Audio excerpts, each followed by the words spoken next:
Good evening. అందరికన్నా first నేనే చెప్తా, అడ్వాన్స్ హ్యాపీ బర్త్డే చరణన్న.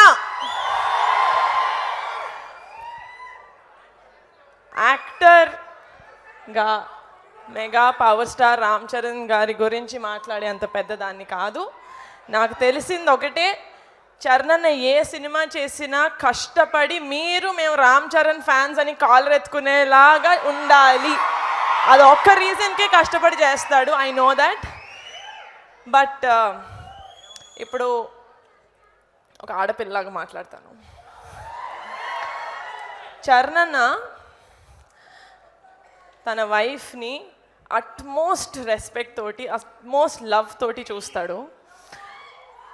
తన అక్కల్ని చెల్లెల్లాగా చూసుకుంటాడు, చెల్లెల్ని కూతురులాగా చూసుకుంటాడు, కూతుర్ని అమ్మలాగా చూసుకుంటాడు, అమ్మని దేవతలాగా చూసుకుంటాడు.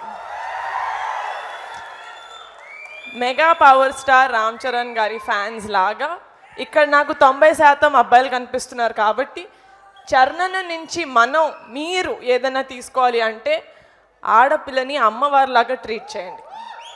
అండ్ ఒక ఆడపిల్ల పక్కన mega power star Ram Charan గారి ఫ్యాన్స్ ఉన్నారు అంటే ధైర్యంగా ఉండాలి. ఒక ఆడపిల్ల ఉంటారు కదా. చరణ్ బర్త్డే రోజు ఇది ప్రామిసా కాదా?